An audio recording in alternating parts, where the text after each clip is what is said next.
ರಾಜ್ಯ ಸರ್ಕಾರಿ ನೌಕರರ 7ನೇ ವೇತನ ಆದೇಶ ಹೊರಡಿಸಿದ್ದರೂ ಬಿಡುಗಡೆಗೆ ಇನ್ನೂ ಸಮಯ ನಿಗದಿಯಾದಂತೆ ಕಾಣುತ್ತಿಲ್ಲ.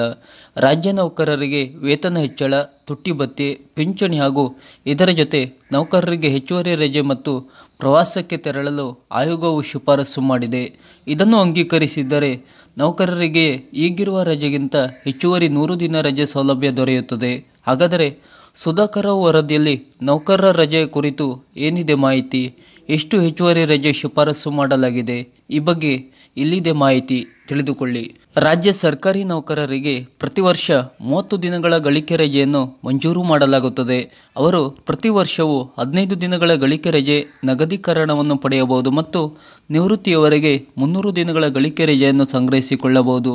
ಪ್ರಸಕ್ತದಲ್ಲಿರುವ ವರ್ಷಕ್ಕೆ 15 ದಿನಗಳ ಗಳಿಕೆ ರಜೆ ನಗದೀಕರಣದ ಸೌಲಭ್ಯದ ಬದಲಾಗಿ 30 ದಿನಗಳಿಗೆ ಮತ್ತು 300 ದಿನಗಳ ಗಳಿಕೆ ರಜೆಯ ಸಂಗ್ರಹಣೆಯನ್ನು 400 ದಿನಗಳಿಗೆ ಹೆಚ್ಚಿಸುವಂತೆ ಹಲವು ನೌಕರರ ಸಂಘಗಳು ಮತ್ತು ವೈಯಕ್ತಿಕವಾಗಿ ನೌಕರರಿಂದ ಮನವಿಗಳನ್ನು ಆಯೋಗವು ಸ್ವೀಕರಿಸುತ್ತದೆ. ಗಳಿಕೆ ರಜೆ ನಗದೀಕರಣ ಮಾಡಬಹುದಾದ ಭಾಗದಲ್ಲಿ ಮತ್ತಷ್ಟು ಕಡಿತಗೊಳಿಸುವುದರಿಂದ ಗಳಿಕೆ ರಜೆಯ ಉದ್ದೇಶಕ್ಕೆ ವಿರುದ್ಧವಾಗಲಿದೆ ಎಂಬುದು ಆಯೋಗದ ಅಭಿಪ್ರಾಯವಾಗಲಿದೆ. ಆದ್ದರಿಂದ ಪ್ರಸ್ತುತ ಜಾರಿಯಲ್ಲಿರುವ ಗಳಿಕೆ ರಜೆ ನಗದೀಕರಣದಲ್ಲಿ ಮತ್ತು ಗಳಿಕೆ ರಜೆ ಸಂಗ್ರಹಣೆ ಮಿತಿಯಲ್ಲಿ ಯಾವುದೇ ಬದಲಾವಣೆಯನ್ನು ಆಯೋಗವು ಶಿಫಾರಸು ಮಾಡುವುದಿಲ್ಲ. 300 ದಿನಗಳ ಸಂಗ್ರಹಣೆಯ ಮಿತಿ ಮತ್ತು ವರ್ಷಕ್ಕೊಮ್ಮೆ 15 ದಿನಗಳ ಗಳಿಕೆ ರಜೆ ನಗದೀಕರಣ ಪದ್ಧತಿಯು ಇತರೆ ಬಹುತೇಕ ನೆರೆ ರಾಜ್ಯಗಳಲ್ಲಿ ಜಾರಿಯಲ್ಲಿರುವ ಮಾದರಿಯಲ್ಲಿಯೇ ಇದೆ ಎಂಬುದನ್ನು ಇಲ್ಲಿ ಗಮನಿಸಬಹುದು ಎಂದು ಆಯೋಗ ತಿಳಿಸಿದೆ.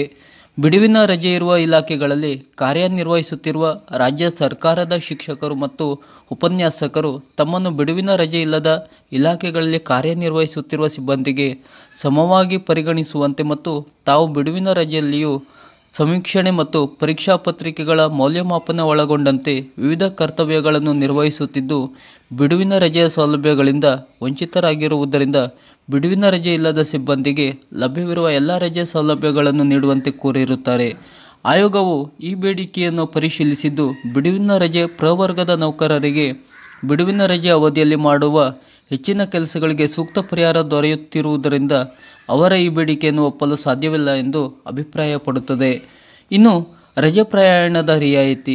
ಪ್ರಸ್ತುತ ಸರ್ಕಾರಿ ನೌಕರರಿಗೆ ತಮ್ಮ ಸೇವಾವಧಿಯಲ್ಲಿ 2 ಬಾರಿ ಭಾರತದಲ್ಲಿನ ಯಾವುದೇ ಸ್ಥಳಕ್ಕೆ ಪ್ರವಾಸವನ್ನು ಕೈಗೊಳ್ಳಲು ರಜಾ ಪ್ರಯಾಣ ರಿಯಾಯಿತಿ ಸೌಲಭ್ಯವು ಲಭ್ಯವಿರುತ್ತದೆ.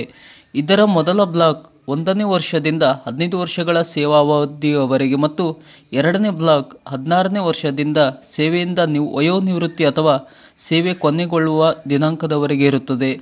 ರಜಾ ಪ್ರಯಾಣ ರಿಯಾಯಿತಿ ಸೌಲಭ್ಯವನ್ನು ಇಡೀ ಸೇವಾವಧಿಯಲ್ಲಿ 2 ಬಾರಿ ಬದಲು 4 ವರ್ಷಗಳಲ್ಲಿ ಒಂದೇ ಬಾರಿಗೆ ಹೆಚ್ಚಿಸಲು ಮತ್ತು ಪ್ರವಾಸದ ಮೇಲೆ ಹೋಗುವ ನೌಕರರಿಗೆ ಮಂಜೂರು ಮಾಡುವ ರೀತಿಯಲ್ಲಿ ದಿನಭತ್ಯೆಯನ್ನು ಸಹ ನೀಡಬೇಕೆಂದು ಹಲವು ನೌಕರರ ಸಂಘಗಳು ಮತ್ತು ನೌಕರರಿಂದ ಮನವಿಗಳನ್ನು ಆಯೋಗಕ್ಕೆ ಬಂದಿವೆ. ನೌಕರರು ರಜಾ ಪ್ರಯಾಣ ರಿಯಾಯಿತಿ ಸೌಲಭ್ಯವನ್ನು ಬಳಸಿಕೊಳ್ಳುವುದನ್ನು ಪ್ರೋತ್ಸಾಹಿಸಬೇಕು ಎಂಬುದನ್ನು ಆಯೋಗವು ಒಪ್ಪುತ್ತದೆ.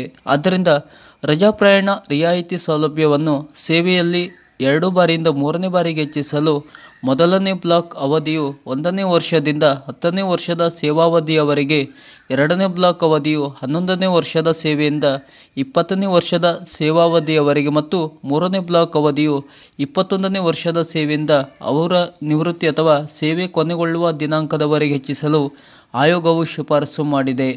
ನೌಕರರು ಕರ್ತವ್ಯ ನಿರ್ವಹಣೆಯ ಅವಧಿಯಲ್ಲಿ ಕೆಲಸದ ಸ್ಥಳದಿಂದ ಹೊರಗೆ ಈ ರಜೆಯ ಕುರಿತು ಸುಧಾಕರ್ ರಾವ್ ಆಯೋಗ ಶಿಫಾರಸು ಮಾಡಿದೆ. ಆದರೆ ಸಿದ್ದರಾಮಯ್ಯ ಸರ್ಕಾರ ಇದರ ಬಗ್ಗೆ ಯಾವುದೇ ಆದೇಶ ಇನ್ನೂ ಹೊರಡಿಸಿದಂತೆ ಕಾಣುತ್ತಿಲ್ಲ. ಯಾವುದಕ್ಕೂ ನೌಕರರು ಕಾದು ನೋಡಬೇಕಷ್ಟೇ.